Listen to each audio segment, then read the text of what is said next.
Please, you may be seated.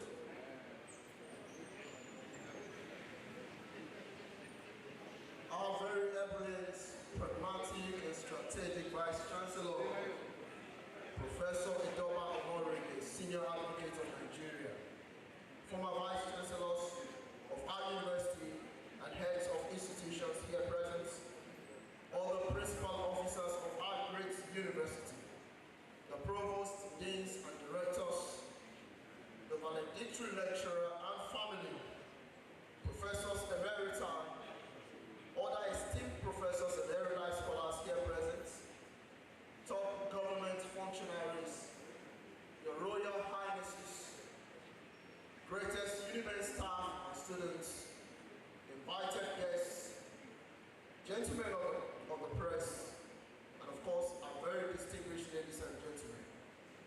We welcome you to this 18th in the valedictory lecture series of the University of Benin, to be delivered by none other than a distinguished scholar and professor of educational evaluation, Professor OMAZE Anthony AFEMIKHE. Please a round of applause for him. On the topic, fanning the flame of educational assessments in Nigeria. May I invite the Registrar and Secretary to Council, ably represented this morning by the Deputy Registrar Senate Matters, Mrs. Comfort Ehigiato, to introduce the Vice Chancellor and the Vice Chancellor's procession. Vice Chancellor, sir.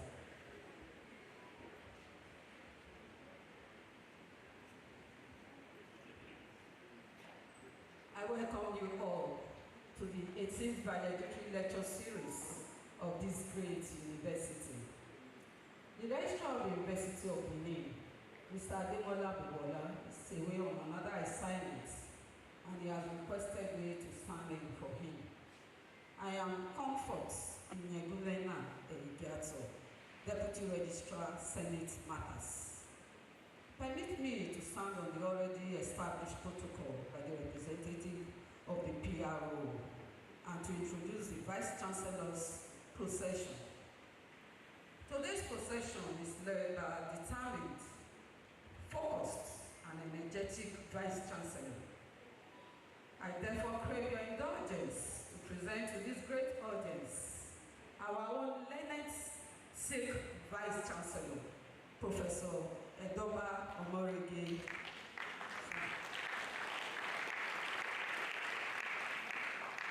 Other principal officers, provosts, deans, and directors in this procession are as follows. The Deputy Vice Chancellor Academic, Professor V.O. Ipinereka. Please stand up. Deputy Vice Chancellor Kema, Professor B.A. Ayinde. The Acting Bossa, Mr. G.O. Osadolo. The Acting University Librarian, Barrister Walter Legacy. The Provost, College of Postgraduate Studies, Professor D.N. Izeko. The Dean of Students, Professor A.C. Igodaru. We have two hosts today. One is hosting and the other one is a co-host. The hosting Faculty of Education, Professor K.O. Omorogua. The co-host, that is the Director, Institute of Education, Dr. A.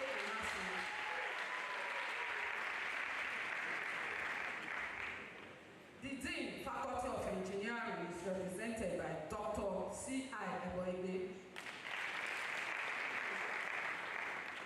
The Dean, Faculty of Environmental Sciences, is represented by Dr. Jeff Wodu. The Dean, Faculty of Life Sciences, Professor T.O.T. Imobi. The Acting Dean, Faculty of Management Sciences, is represented by Dr. Samuel Osifo. The Dean, Faculty of Pharmacy, Professor Godaro Ike. Director, Center for Educational Technology, Professor H. Oekema. Director, 10th Fund, Center of Excellence, Professor Mrs. Ijoma Obu. Director of Advancement and Alumni Relations, Professor Eddie Eraide. Director of Advanced Digital Engineering Center, ADEC, is represented by Dr. Martins Eichoya. Director of Students Guidance and Counseling, Professor Mrs. O.N. Aye. Acting Director, Institute of Public Admin and Health Services Management, Dr. John Osaigai. Today's procession is led by Mrs. Eniye Odia, Senior Assistant Registrar, Senate Matters. And I have the honor and privilege to invite our dear Vice Chancellor to introduce the valedictory lecturer for today.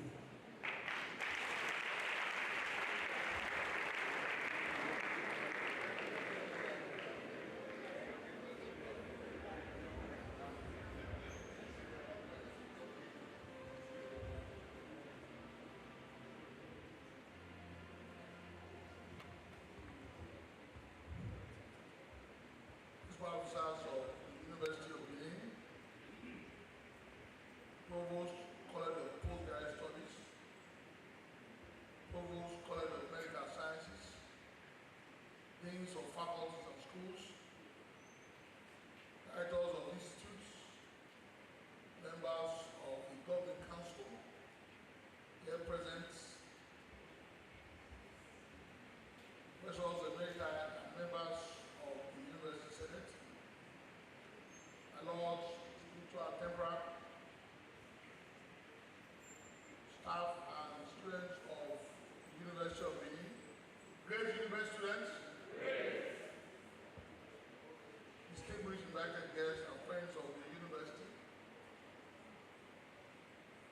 gentlemen of the press, distinguished ladies and gentlemen. It's my pleasure to welcome you all to the 18th in the Valedictory lecture series of the University of Benin. Today's lecture is the first from the Institute of Education.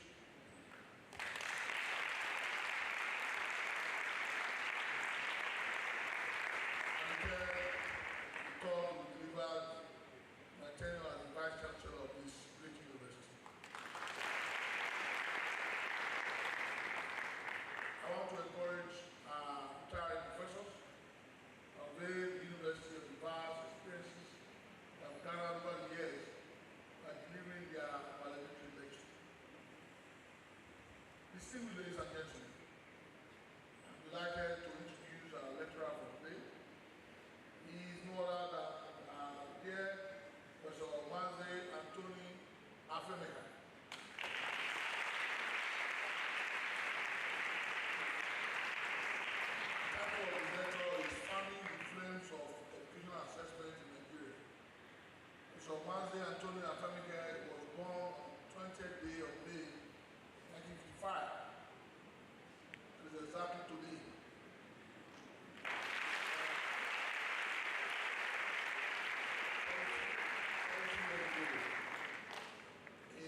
Lectures Body, Masters of Education in 1980, and Doctorate in Education in 1995. Both postgraduate degrees are in Educational Evaluation, as well as Masters in Business Administration (MBA) from the University of Benin in 1994. So AFEMIKHE working experience before joining university service where teacher at ICANN School of Okpela and at the Holy Trinity Primary School of Okpela in SS2. Was the clerical officer at the General Auchi for the Confidential Security Zonal Office of the Hospital Management Board Auchi 1973. Became the education officer at the Federal Civil Service Commission, the Federal Advanced Teachers College, Kundagura, August 1978 to October 1979. He also became lecturer grade 3, College of Education, Yaro, Benin, from September 1980 to November 1980. Thereafter joined the service of the University of Benin in 1980 as an assistant lecturer in the Institute of Education and rose through the ranks to the position of Professor of Education in 1997.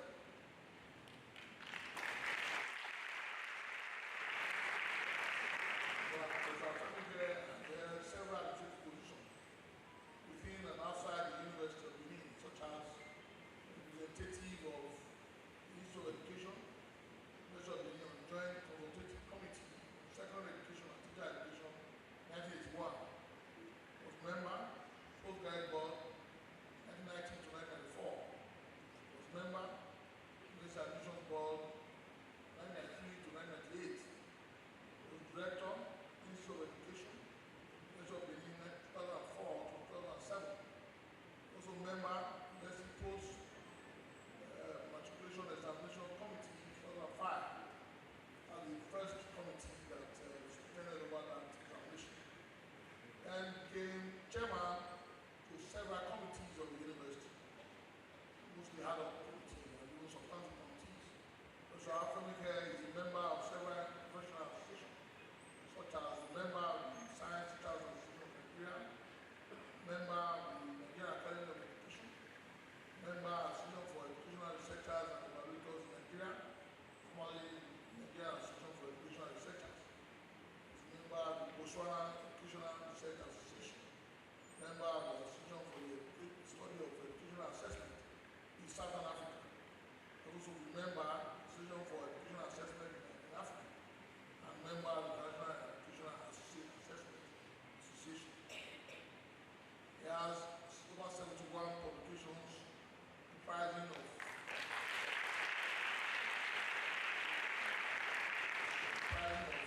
48 journal articles, 3 books, excluding chapters in books of reading, and supervised hundreds of undergraduate students and several master's theses or dissertation, I won't say. He has also supervised 6 doctoral candidates. Professor AFEMIKHE has attended several local, international, and national conferences. He has been a team leader, member of the Federal Universities Commission UC accreditation panels to several universities in Nigeria. He has been an external examiner and assessor to several private, state, and national universities, as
title of my work, of this presentation, is Fanning the Flame of Educational Assessment in Nigeria. This lecture is dedicated to my father, Chief Matthew AFEMIKHE, a teacher par excellence, OMAZE, who stood as a pillar behind me and ensured that I got education of the highest quality. Unfortunately, he passed on a year after I completed my MS. May your soul continue to rest in the bosom of our Lord Jesus, our Savior, the Son of God, and Redeemer of the world. It is also dedicated to my roommate, Professor Juliana AFEMIKHE.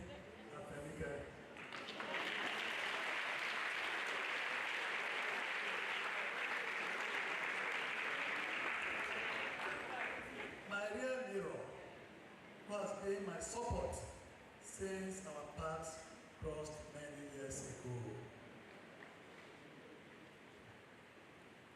The presentation outline for this lecture is as follows. We start with an introduction. I'll talk about my story. Then I'll talk about teaching, overview of current challenges and opportunities in assessment. How do we fund educational assessment? We will make recommendations, there will be conclusion, and there will be acknowledgements.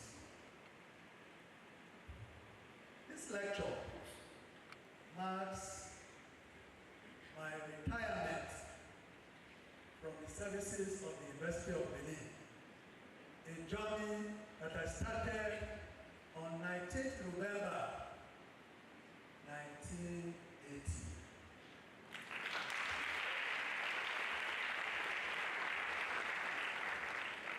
It also ends my career as a university teacher. And during this period, I have been involved in teaching, research, and community service. And in a valedictory lecture like this, one expects one to reflect on what has happened while in service, and possibly project what should be done to make things better than we are living it. Even though I am not a historian, I'm going to look backwards to see exactly where we are coming from. And thereafter, I will look at the prevailing situation and what I expect us to do if we are to get to the problem.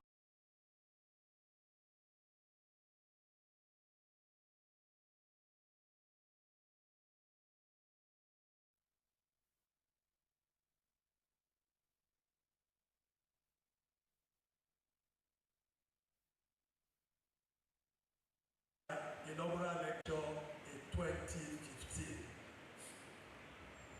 And as a result, I'm not going to bore us with such information. At that lecture, I'm sure many of us were there, or some of us were there. And in that lecture, we are talking about looking at the big picture of educational assessment, where we try to outline the logical geography of what assessment is. And consequent upon that, we made certain recommendations. Now, what story do I really have to tell? I will start by talking about my university education. We started in 1973 at the University of Ibadan. I had applied to read biochemistry. Then somehow, I got an admission to read B.Ed chemistry education. And I said, no, I'm not going to accept this offer. And that evening, after taking that decision, Professor AFEMIKHE, the former Deputy Vice Chancellor of this university, was passing through our house at Auchi, Rubela. And I told him the predicament that I was in. And he said, my brother, I will advise you to take the offer, and possibly at the end of the year, you will change your course. And that itself was the shining light that took me into the discipline of education. And at the end of the year, I was told that I would migrate to BSc Economics. But I have become very interested in education, and I said I'm not going to move.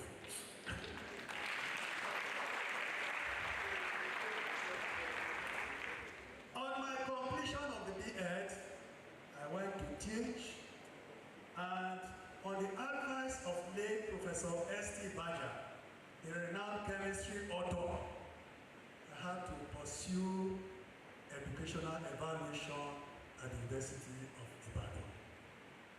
And that was how my journey in assessment began. And I want to say that looking back, I have no regrets being in educational assessment, because it has opened many ways for me to be what I am today. And if I have to tell my story as it relates to educational assessment, then we are going to be here all day. But one thing I want us to note is that in pursuing this course, it exposed me to how I can get enough information to be able to take personal decisions and even educational decisions as they are related to education. And I want to say that those who know me know that I have very few friends. But I thank God that those few friends I have are actually friends. Because they have done so much for me. Through them, I've gone to be very well exposed and have taken part in very many activities in our country, Nigeria. That if you check many of the publications from some of these non-governmental organizations in education, we see the role I have played in many of these activities. Then we also talk about publishing. And one thing I tell people is that if you must publish, you have to read. But you must also have to network.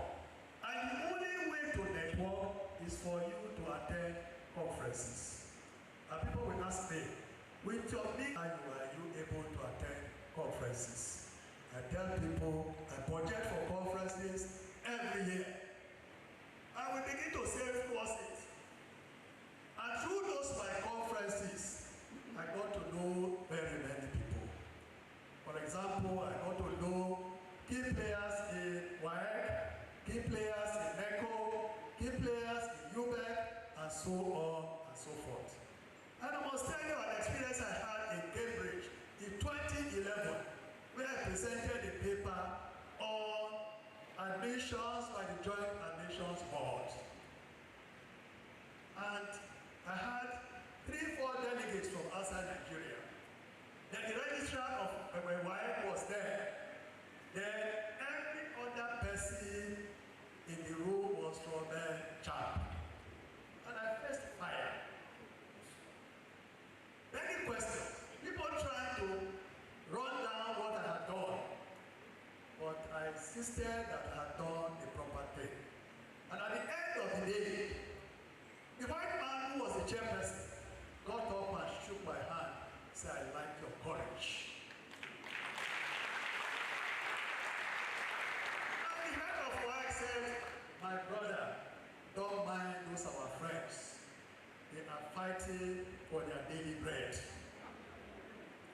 And I must say that after that presentation, I got more than 5 invitations to write chapters for books, which will keep the country doing. Then my sabbatical placement. I want to say that for a very long time, I didn't think it was necessary to go for a sabbatical, because I didn't know the monetary value of going for a sabbatical.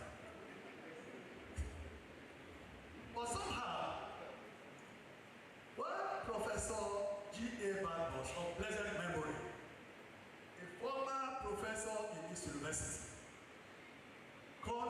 one day and said, we have a workshop. We are not going to pay anybody for this workshop, but you can learn something from the workshop. And I said, where is the workshop? He said, not very far from the office. And I went to that office. We attended the workshop. What we were taught, I quickly ran down to my office to practice it so that I will not forget. And 2 days later on, Magnus came to my office and said, my friend, will you want to call to now as Director, Exams and Records on sabbatical? And I said, I have no option. I'm willing to do that. And that is why I had a two application to National Open University of Nigeria, National Open University of Nigeria, and I was employed. Then 3 days for my resumption, I had a call as we were coming from the night meeting. And who was on the line? Professor Promise Obama. And they said, I need you for sabbatical. I said, I'm going in the next 3 days. I said, will you want to come to NECO? And I said, how much are you going to pay me? He said, whatever you are going to be paid now, I will pay you. But let me tell you, head on tail, it will be better for you to go to NECO. And I must tell you, I do not regret going to NECO. It was a very good experience. Now, I've had so many experiences in educational assessments. And I want to say that one of them that has the most prominent is the NALABI project, the National Assessments of Learning in Basic Education, conducted by Universal Basic Education Commission in Abuja. We have had 7 of such projects, and by the grace of God, yours truly has taken part in all 7. And on the basis of the interim report for the last one, I was with the executive secretary one day when I went there when I went to spend my sabbatical there. And he said, what can you do for us?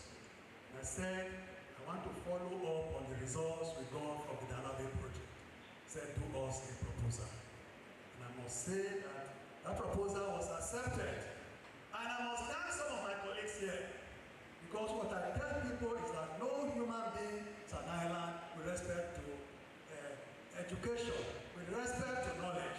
I commend Professors Wadiani, Professor Adodo of this university, because they played a very prominent role in the validation of my instruments for that very study.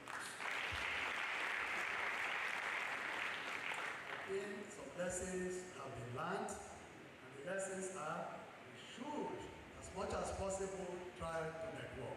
Because if we network, then we are likely to get opportunities. So I'm appealing to my young colleagues that that in itself is very important. And number 2, I also want to say that learning has to be continuous. You don't stop any day. As of today, I'm even running a course on cybersecurity. Last year, I attended a course on writing research grant proposals. And I think I've benefited immensely from some of these. Therefore, we should try as much as possible to continue to learn. This said, we are talking of assessment. And I want to say that assessment is very much tied to teaching. Because as a teacher, when you teach, you have to assess. And why do you assess? Because you want to find out if the learners have learned what was taught. And the teacher is a very important personality when it gets to teaching. Because he possesses the knowledge. He possesses the pedagogic skills. He has to teach the students, and he also has to act as the parents of the students. And if that is said, we ask ourselves, how exactly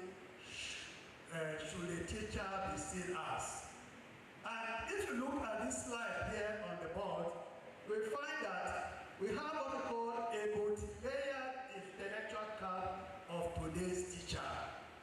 And this multi-layered cap talks about lifelong learning skills.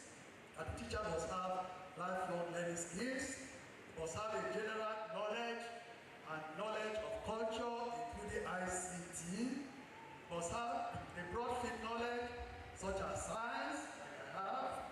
Then you should also have a specialization. And in my case, I have a specialization in chemistry. Then you should also have a knowledge of principles of education and should be able to apply this. I conducted a research many years ago in this university. And the interest of that research was, what do students like about their lecturers? And I used a chemistry department and a mathematics department in this university. And one of the things that I discovered there was that if the teacher specifies the objectives before teaching, the teacher returns assignments very early. The teacher listens to the students very often, that the students tend to like the teacher.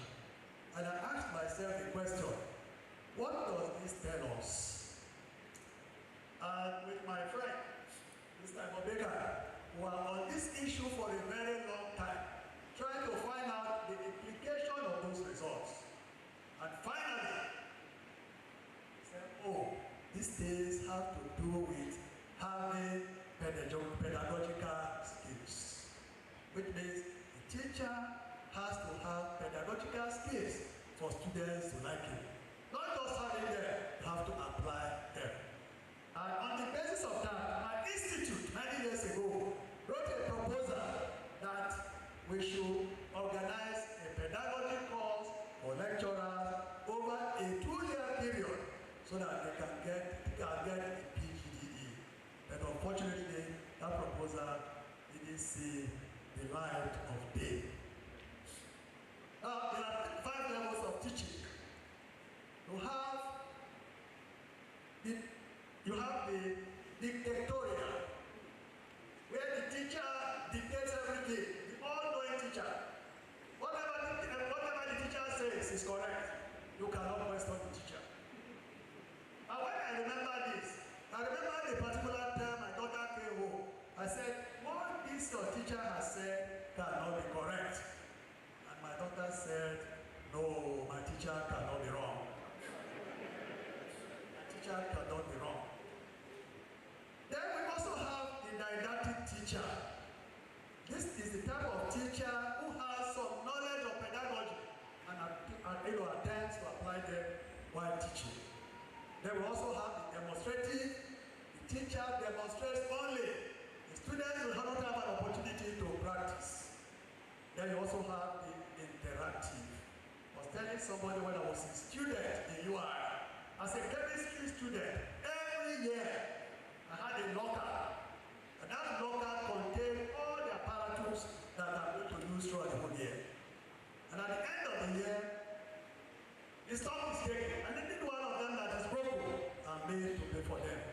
I doubt if we are doing that for now. Then we also have a creative teacher. The teacher is very creative. He gives the opportunity to students to create. He gives the opportunity to students to be able to do things on their own so that they will get to acquire the necessary skills that are required. We ask ourselves the question, what is educational assessment? It's a process, it's also a product. And why is it a product? Oh, if you say, oh, what scores did the students obtain? How old are the students? That is a product. But you could also ask the question, let us find out their level of performance. And in finding out their level of performance, you are thinking of doing things in a particular way. And that in itself makes it a process. And I want to say that whatever approach we look at it from, whether from the process angle or from the product angle, we are doing assessment. And good quality decisions Good quality decisions are contingent on quality assessments. Because if the assessments are bad, the decisions you make about them can never be good. And therefore, it is necessary for us to have good quality decisions. And what makes assessments to be good? They must be valid, means you are measuring what you want to measure, and all that you want to measure. They must be feasible, which means it is possible to collect the information. They must be transparent. When you are getting the assessment, everybody should know. There should not be hidden. Because if, for example, you have the student scripts, the student can come to say, oh, how did I get this? You should be able to explain to the student. Then we also talk about reliability. If different people collect information, are we going to get the same information? Then objectivity. You are getting the same information every time you do it. And so on and so forth. Now we talk about assessment. We have different types of assessment. We can have, at the school level, we have school-based. We have the public examinations. We have the national assessments. And we also have international assessments. And I want to say that by the grace of God, I have participated in all these levels of assessment. As a teacher, I conduct assessments every now and then. Then, for the public exams, I have marked, I've set questions for the public examination bodies in Nigeria. We have already talked about the NALAME project. It's a national assessment designed to find out the health of the educational system. And luckily, the 7 of them that have taken place in this country have also participated. Then we have the international. But unfortunately, Nigeria has only taken part in 2 of such assessments. The science and mathematics study and the written composition study. I was involved as a data collector. And I want to say that we have not taken part in any other one since the one that was conducted around 1985 because of the cost implication. Because if you look at what UBEC spends on the NALAME project, you know that the international assessments can be very cost to take a lot of money. Now within the classroom, we normally talk about 3 types of assessments. We have assessment as learning, assessment of learning, and assessment for learning. The for and the as we see as formative, while the of we see as summative. And I want to say that the way we classify them will depend on the role played by the teacher and the role that is played by the learner. We are not going to go into all that now. Now, what is the importance of assessment? And I want to say that when we look at assessment, assessment plays a very important role in our educational system. Very, very important role in our educational system. For example, it is a vital tool for measuring student performance, guiding curriculum development. Assessment is a process of gathering information for decision making about the student, about the school, about the teacher, policies, and so on and so forth. Then, when it is well coordinated, it can lead to greater engagement of the learners. And through greater engagement, then we find that there is some sort of fulfillment that we found in the study we carried out this year. Myself and one of my colleagues, Mr. Emmanuel. Then it can also improve teaching and learning processes. And how does it improve teaching and learning processes? Through assessment, you can identify the problems that your learners are having. And on the basis of which you can ask, oh, I need to do this to help my students to improve. And it can help us in active planning of instruction to accommodate student differences. And if that is the case, then we also begin to talk in terms of situation where test are given, and based on the responses of the child, then the next item will depend on how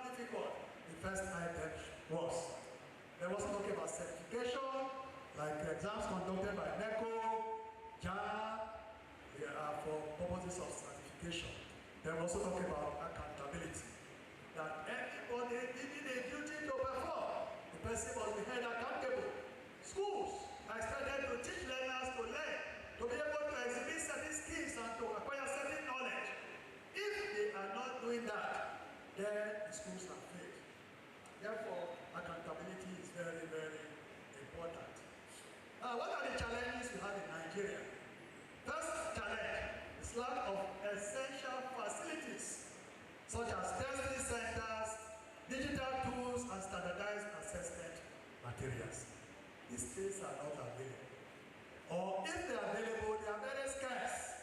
And because of the scarcity, then we are not getting the best from educational assessment.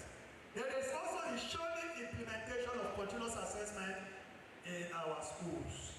And as far back as 1969 or 79, Professor P.A. Obanya has said that the type of continuous assessment we implement in Nigeria can be described as a caricature.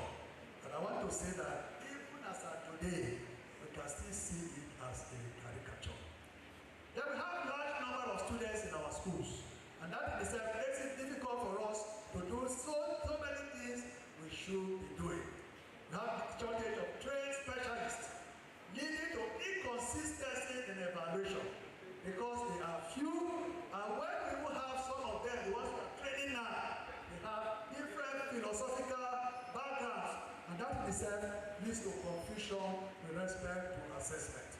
That is why when people talk about assessment, many people will tell you statistics. It's not statistics. We have a qualitative dimension, we also have a quantitative dimension. Then we have insufficient financial resources. Money is not there, but work has to be done. Then we have slow adoption of digital assessment tools, and we rely so much on the use of traditional assessment methods. And we ask ourselves, what are the opportunities? And one good opportunity here is the use of technology. Technology, using computers, smartphones, medical devices, and so on and so forth, we can use them to improve assessment in school. We have adaptive assessments. We also talk about digital assessment for delivering of assessment tests of this. In most cases, they are the essay type, but they often fail to capture the totality of the breadth of student learning, including critical thinking or problem solving. They are prone to stress and anxiety because of high stakes associated with them. And because of those limitations, we talk about authentic assessment, which are more holistic and inclusive, and they give the student an opportunity to be able to display what he or she has learned. Examples include portfolios, presentations, peer and self-assessment. And I begin to ask myself, in 1984, I traveled with one Professor AFEMIKHE of blessed memory to Lagos to see his supervisor. And at the end of the day, the supervisor said, this your friend has been making a lot of contribution as we are looking at this your work. Please always give your work to him to read before you bring it next time. That in itself is a type of peer assessment. You can also assess yourself, ask yourself what you have done now, have you done it well? And also want to say that when it comes to portfolio, I had a very good experience in having quality assurance performance of the students. Nobody should be able to contest it.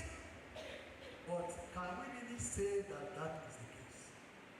The reality is that examination malpractice, including cheating and result manipulation, undermines the credibility of assessments. Standard number 2. Students should adopt continuous assessment to track students' progress effectively. We have already said that schools are struggling with proper implementation. 3.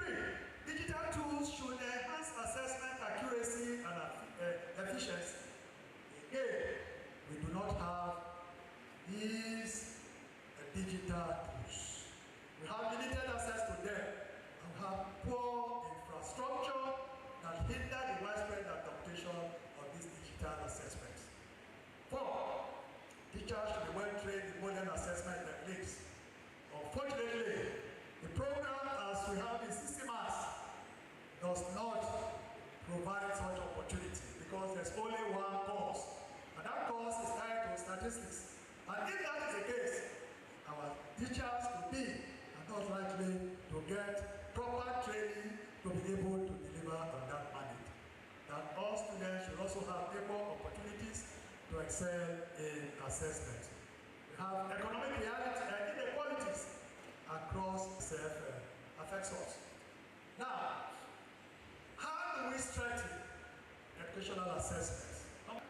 Professional development for teachers. UMAZE has a grant for states to draw for purposes of training their teachers. But unfortunately, states are not utilizing that money for the purpose for which it is to serve.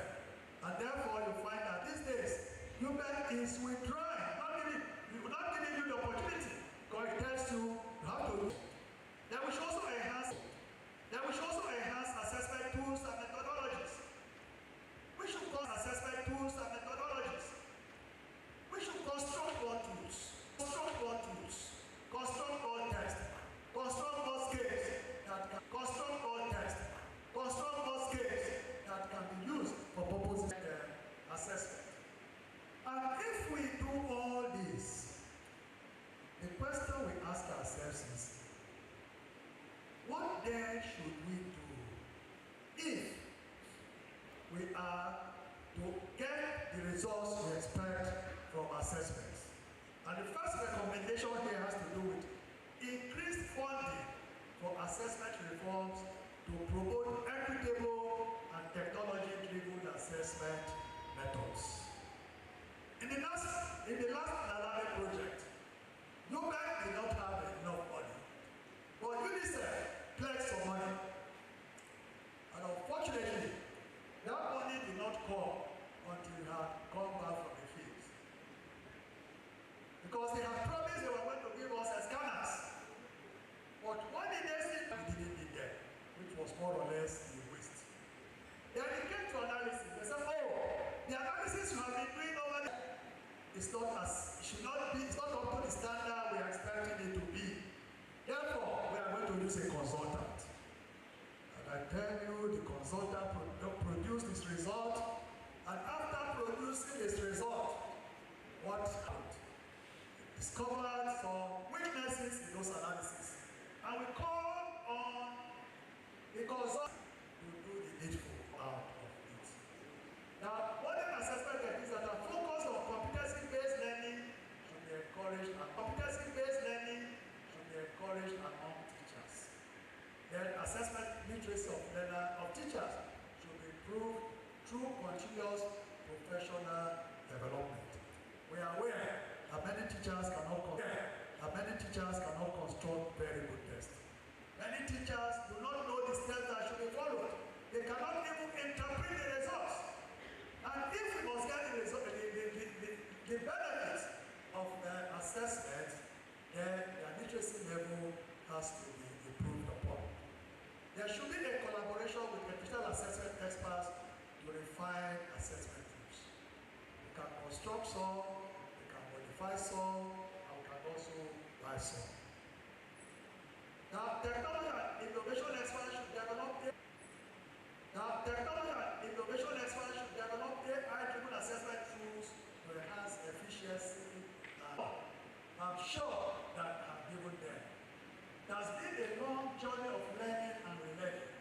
I've done my best to be a good assessor, and now the time has come for me to wish you all the best as I bow out elegantly as I can.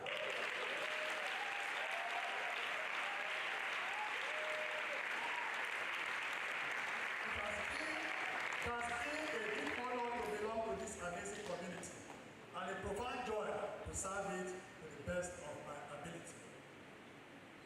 Initially, when I joined this university, I belonged to the larger faculty of education. Here I met many internalized Nigerians, like late Professor Ageta of Blessed Bible. And I want to put on record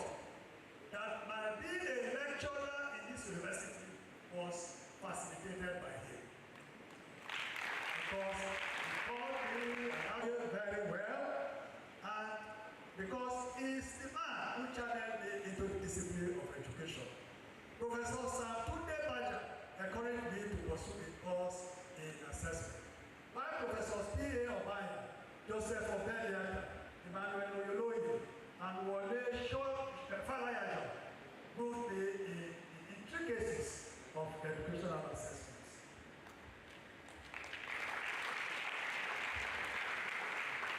I have worked with many wonderful colleagues that I've learned a lot from. And there are so many, I've met them in the brochure, to have it, to see them. Many of my friends have played one role or the other in my life. I thank Mr. Silvanus Mobeka and his late wife, Bisi, since 1968, when we first met in St. John Bosco's College in Biachi. Professor Marcel, professor friend, Otuosi Aluka, Benga Adewale, Bola Oyedeji, Ayahu, and many others. They don't forget my Ibadan big brothers. Professor Charles Onocha, the former Executive Secretary of the Universal Basic Education Commission, Professor Promise Opala, who was the Registrar and Chief Executive Officer of the National Examinations Council. Our relationship has been that of brothers. I thank my brother knights and ladies. You can see they are all well, and they are very well represented in this hall. They are black suits, and you can see the ladies in our national office. I thank all of you for coming and for always being there for us. The Institute of Education Family has also played a tremendous role in my academic pursuit in this university. We have lived as siblings and continue to share our joys and sorrows. It has been the Lord's doing, and it is marvelous in our eyes. I thank all of you. Your names are all there in the handout. I appreciate the worshiping community of St. Albert Catholic Church, Uniben Unity Church, particularly members of Zone 5, the different parish priests. Through their homilies, have shaped my spiritual life. Mention was made of Reverend Fathers AFEMIKHE, and I must say that I'm very grateful that the current parish priest, Reverend Father Joel Anada, is here personally, there in front of me. I appreciate you, Reverend Father. Then I also appreciate Reverend Fathers Anselm Okafor and John Iseke. They have been our chaplains of the Knighthood Order in Benin City. And I must say that Father Okafor was to come here, but for the disturbance towards Uluku houses, he is not able to come here. I thank Father Simon Ugu of the Opus Dei.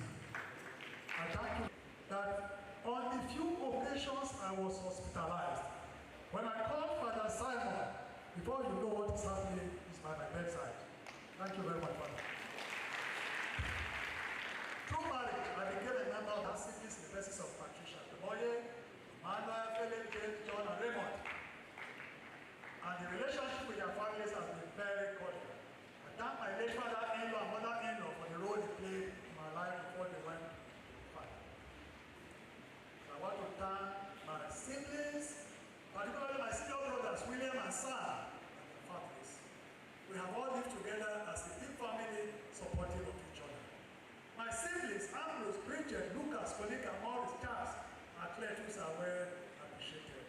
My mother, she took very good care of all of us. My late father, Chips. Okay. So I must thank my Oyele and Azuka, Joseph, Happy, Rotimios, Mary, Kali, and my lovely grandchildren, EAV, Kansi, and Tinaka, for everything they mean to me. And I thank their Dejimos. Since they married one of our daughters, the family has become part of our home. It certainly will not be the last time I thank my wife.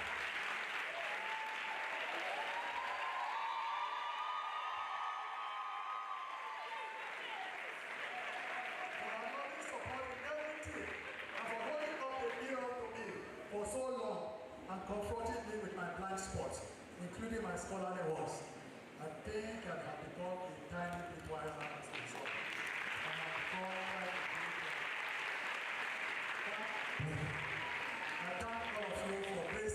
lecture with your presence. Our valedictorian deserves a standing ovation. A standing ovation for today's valedictorian, Professor AFEMIKHE. Thank you, sir. Please you may be seated. May I now invite the Vice Chancellor and Chairman of this distinguished ladies and gentlemen, members of the University of Benin community. Once again, please, of the University of Benin community. Once again, please, can we put our hands together for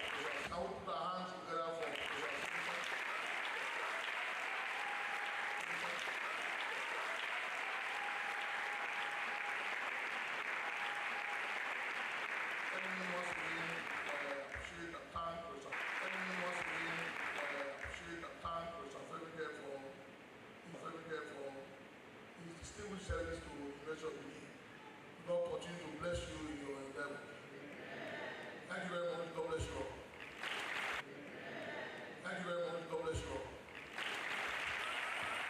So would like his wife and children to join him upstage.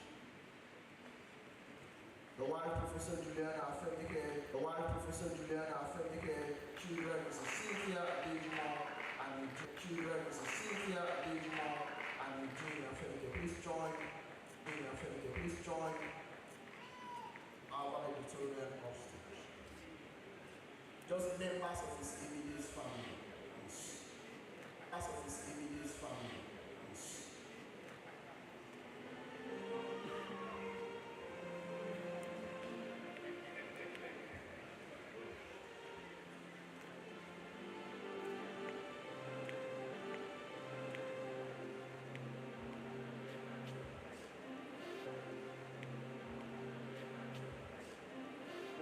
We welcome this morning other members of the family, Mr. Charles AFEMIKHE, Mr.